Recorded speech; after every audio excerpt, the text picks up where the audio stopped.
It is something that came about when we were given the news of a hard lockdown March last year, which put an already poor citizens in a really bad space. It basically wiped out the entire informal sector, of which most of the people living in and around Cape Town relied on just to put food on the table on a daily basis. The CANs started off looking at the health side of things and being able to give information through to everybody in order to keep everybody safe and compliant with all the different rules that were coming out from the government, which at one stage was weekly, the rules were changing. Within 2 weeks, it became apparent that food was the most important thing. People were starving in their shacks. And the communities in Cape Town started pairing up, a resourced area with an under-resourced area. And the resourced area would rally together food, funds, fundraisers, quiz nights, you name it, in order to be able to provide food aid to their paired up under-resourced area. It quickly grew to over 160 different CAN pairings throughout Cape Town. What I do find amazing is that this sort of initiative, the Community Action Networks, is not unique to South Africa. It happened spontaneously around the world. There are many similar initiatives that have started in America, in the UK, in Europe, and so on. Within about a month of being in hard lockdown, we started realizing that we're going to have to think beyond just food aid, because eventually you run out of other people's money. And this is where the Food Growers Initiative started, as a way of getting us out of this hole that we're in, giving people a purpose and a reason for getting out of bed in the morning, and trying to get people to self-emancipate and start growing their own food, because growing your own food is your very first step for self-emancipation. So with that sort of overview, I'm going to go into the presentation of the Food Growers Initiative, which grew at an enormous rate, and has just kept growing and influencing people even outside of Cape Town. We've spread beyond Cape Town's borders. We started off, like I said, with COVID. We're a COVID baby, as a way out of the health, economic, and environmental pandemic that we're in. The health, the actual COVID itself is a tiny wave in comparison to the economic wave that happened as well, and the even bigger hunger pandemic. Our academics have been incredibly busy in our country, and have just issued what they call the Child Gage report. And that Child Gage report has reported that 1 in 4 children in South Africa is now stunted. Stunting means that you're going to have a lifetime of consequences. You will have problems being able to study. You will have serious health problems later in your life. Like I've said, none of this seems to reach mainstream media, and definitely doesn't reach overseas. So Food Growers Initiative is looking at a regenerative future. We do have transition towns existing in the Western Cape. One of them that's working really well is called Greyton, just over the mountain from me. This is not something new. There's plenty of organizations and initiatives that are running and have been running before the pandemic happened. But the pandemic just brought this all out to the fore, made it very visible. And with the technology that we were able to use, which was mainly WhatsApp, we were able to start communicating across borders and boundaries that used to exist in South Africa. Class boundaries being the main one, political boundaries, boundaries between NPO and government and civic society. The Food Growers is basically, we are trying to live the world we want to be, to provide some abundance and hope and meaning and purpose for people. This journey has brought about huge mindset shifts for everybody that's been part of the networks. Instead of being for profit, we've looked at purpose. Instead of looking at hierarchies, we've got networks that are flat and agile. Instead of controlling things, we're empowering people. Within the food growers themselves, we've came up with a focus, an intention, and a vision. And our focus at the moment, and still is after a year, is to support existing and help establish new food gardens and encourage and support household and guerrilla food gardening. We've actually got an initiative going right now, which we're calling the Seed Ball Initiative, and we're going to create 1 million seed balls and send them out across 9 different biomes in the Western Cape to try and reseed indigenous plants. And the first place we're starting is Table Mountain, which, if you probably heard, had an enormous damaging fire recently. And it was a lot of alien vegetation that caused huge heat, which means that all of our fynbos seeds died, which means we need to put them back into nature somehow. So the Seed Ball Initiative is a great way of doing it. Our intention has always been to exchange knowledge and share skills and share resources. It's a gifting economy. And our vision is to have a citywide food forest of whatever form, for whatever work, starting now, to have food freedom. And we use the word food freedom very specifically. It's not food security, which has been hijacked by governments and corporates. It's not food sovereignty, which has triggers around colonialism. It's food freedom.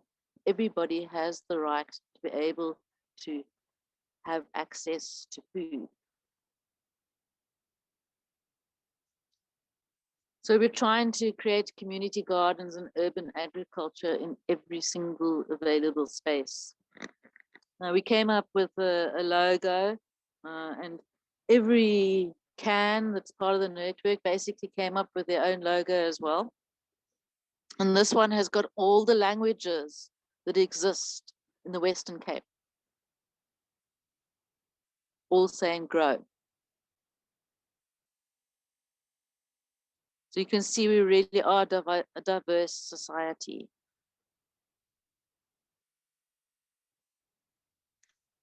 Why did this group start? Because we have a collective desire to see communities self-emancipate and become food secure by growing their own food. And that food sovereignty is a cornerstone to stepping out of poverty. And it's not just a nice to have, it's actually a survival imperative, because the current food aid is not sustainable. None of the aid provided by the government has reached the ground where it's needed, and eventually run out of other people's money. I did say that I also have a can called Somerset West Can. In the chat, I put we feed 2,500 children a day. We've been going for a year. We raised about R500,000 over the year to feed the children, and we've just hit a wall. I've had to say, unfortunately today, that I'm sorry I can't feed the children anymore. So donor fatigue is at an all-time high. The big NPOs have run out of funds. The government doesn't have money anymore, and they're telling everybody to grow their own food. So Food Growers Initiative is a community that is open source and of the commons. We are not a registered organization. We will never be a registered organization. We're not interested in being a registered organization, and we're never going to be raising funds. We join the dots at the speed of trust to collaborate and co-create and not reinvent the wheel. So people don't have to feel that they're in a competition, which is often what happens when you have an entire society, especially when you start running out of money. People start competing with one another for what is left. By having a community network like this that is just joining the dots, there's no competition. Another interesting thing about this is we've done it with no money involved and no marketing involved. And when you take those two things out of the equation, kindness comes out, humanity comes out. The minute you bring money into the equation is where things start going wrong.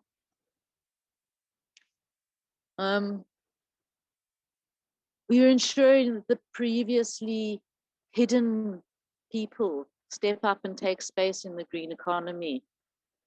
There's been lots of people that have been growing gardens, doing amazing work in the poor communities before COVID hit, but they never ever got the space to step into the room and be at the table. And COVID has flattened that, and Zoom has given us access to places where we would never have dreamt to be able to be before. One of the most radical examples I can give is that the government, both in the Western Cape side and the city of Cape Town, came together and created hotspot teams dealing with the hotspot areas that had really bad COVID cases. And in that room was the Department of Health, the Department of Agriculture, Department of Urban Planning, Department of Education, the Department of Social Services, all in the same room. So people couldn't point fingers at one another anymore, which was absolutely amazing and made an enormous difference to how we were able to help people. So our group basically works on a combination of principles. We're leveraging the CAN network that is out there already. So all the different CAN pairings we had access to. We brought in the entire permaculture community and the Africa Burn community and put everybody together into one WhatsApp group. And that is what became the Food Growers Initiative.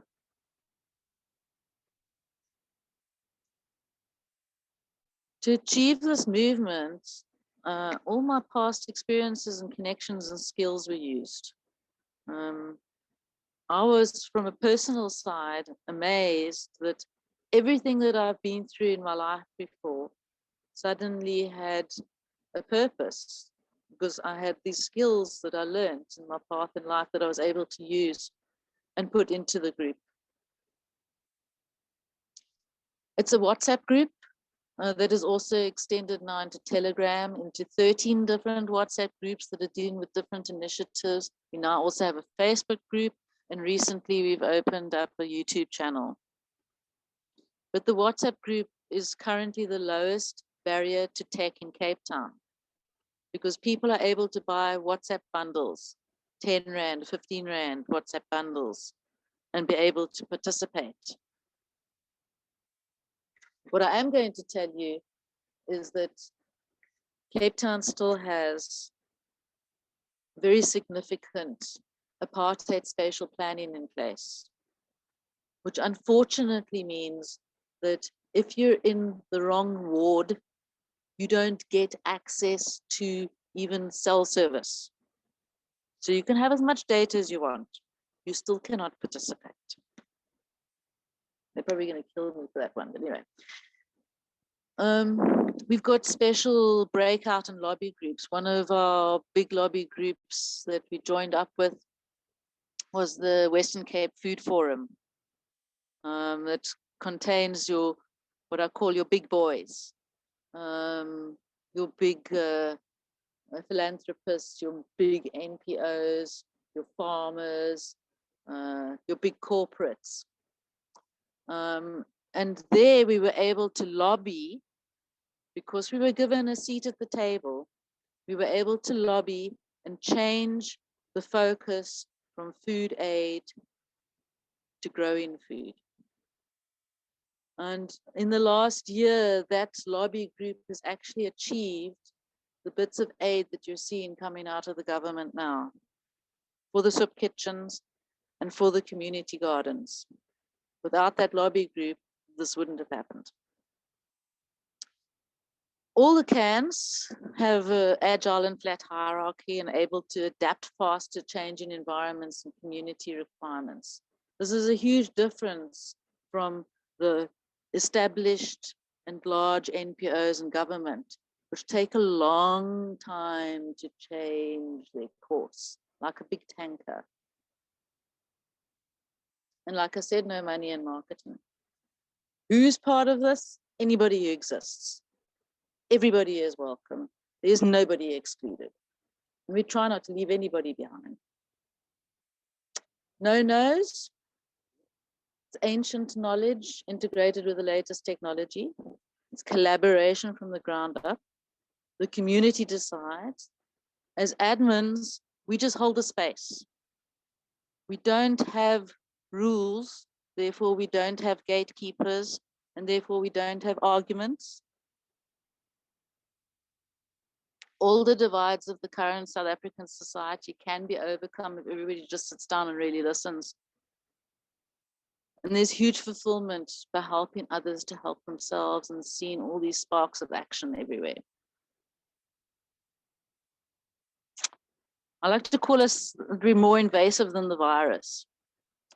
Last year, the Gauteng food growers started, and we've spread throughout the Western Cape and the Eastern Cape. There's now cans and food growers in East London, Knysna, George, in the rural areas in the Eastern Cape, and all the way up into Durban and Pietermaritzburg now.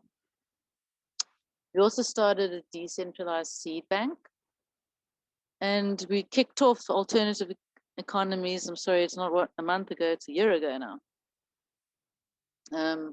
We found that the minute that we started talking about alternative economies, there was quite a lot of headwinds. We've got a community exchange system. I don't know how many people know about that. It started in South Africa, it's spread around the world, where it's not money.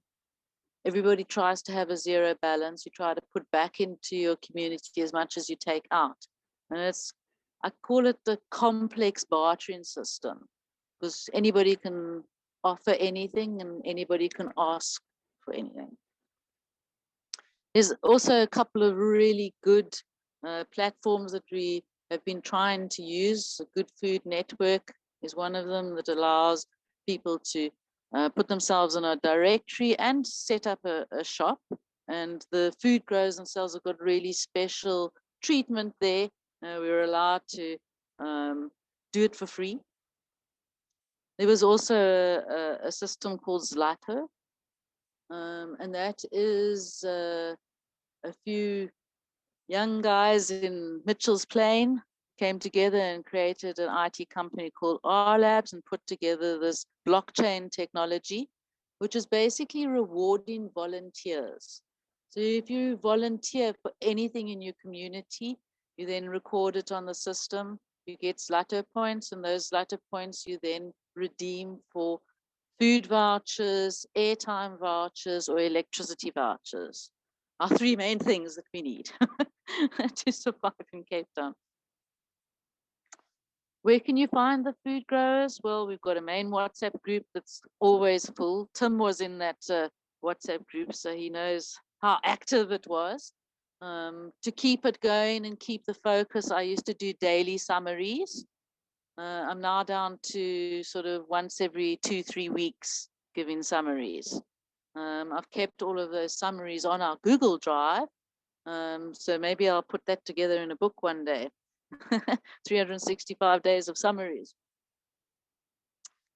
We've got a seed bank, like I said. We've got a land task team, and that task team is now collaborated with the food forum. We're specializing in enabling urban agriculture and taking the politicians to task and trying to influence policy before it is set. So hopefully more will come out of that. We've also got a garden tours group going. We've had quite a gap now between our second wave and the start now of our third wave. We were able to, somebody insisted on giving us 9,000 Rand, which I had to run around and find a bank account, and thankfully Seed lent us theirs. And I used that money to create 3 big tours where I took various neighborhood sparks, people that have got energy and made a huge difference in their neighborhood, and took them on tours around Cape Town to see what is possible, what other gardens are doing, from composting to chickens to cows to an alleyway to pavement gardens to going and foraging in the forests. So those were amazing. And the balance of the money we're now using for our co-learnings. We've got a seedling group where we are encouraging the elderly to sprout seeds, pair up with the children in the neighborhood to help them. And then once the seedlings are big enough, they get donated into the community gardens.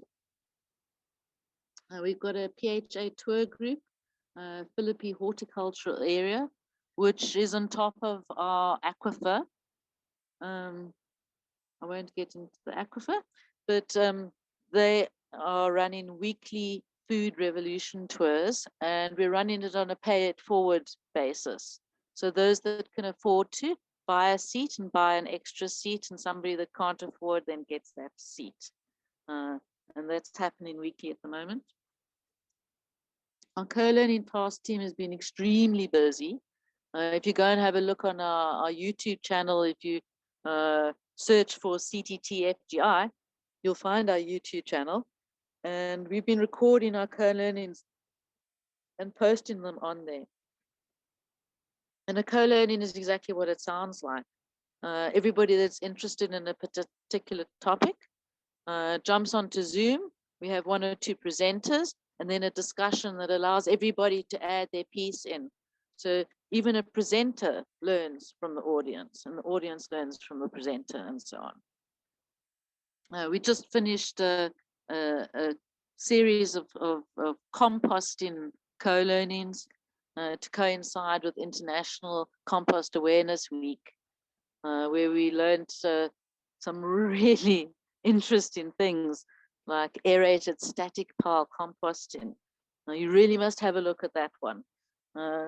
It'll blow your mind what's been done there. With any group that's got this big, we've got an admin collective. I don't make decisions on my own. It's always collaborative. So there's a group of admins. Whatever we discuss, we then put it back into the main group itself and allow people to make their own decisions and decide whether they do or don't want to participate and how much. We've also got a media task team, which is really not active at the moment. All our media we've been posting out into the Facebook group. We have been interviewed by Carte Blanche, which is South Africa's, I don't even know what the equivalent is in the UK, but it's very much an activist type TV program. And that is also being posted out into our Facebook group.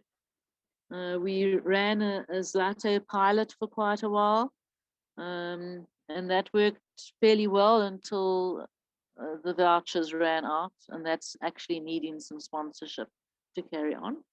We've also got a water group that's not active at the moment. We're into winter now, and it was running a tanker service for helping those community gardens that had run out of water in the summer. So really got a lot bigger than I ever thought. And there are so many passionate people that are so willing to give freely of their time and knowledge. It's absolutely amazing how it sort of fed on itself. And the co-learnings are probably my favorite area because I'm a facilitator. And I just see so much happening, and I just see it's so amazing that people that never had the opportunity to be at the table and be in a Zoom and see these things and seeing how they pick it up and take it back into their communities and make it happen with nothing. We've had a lot of co-learnings that we call on a zero budget, composting on a zero budget, integrating small animals into your system on a zero budget. It really is true that at a time of disaster, humanity innovates. I did explain a bit about the garden tour, so I'm not going to repeat that here, but it is in the presentation with a bit more detail. And then we've got various clips of interest. I've spoke to you about our YouTube channel. And most of these other clips are in either YouTube and on our Facebook group. We've got CTT Food Growers Initiative Facebook group, which has grown to over 2,000 people. I'm actually quite amazed. We do have a consent rule that we posted everywhere in our WhatsApp groups and on our Facebook page, where it says there is no implied consent. So if anybody wants to study any of the gardens or the gardeners, you have to go and speak to them and ask them consent. Just because they're in the group doesn't mean that they've consented to anything. So in a nutshell, that's it.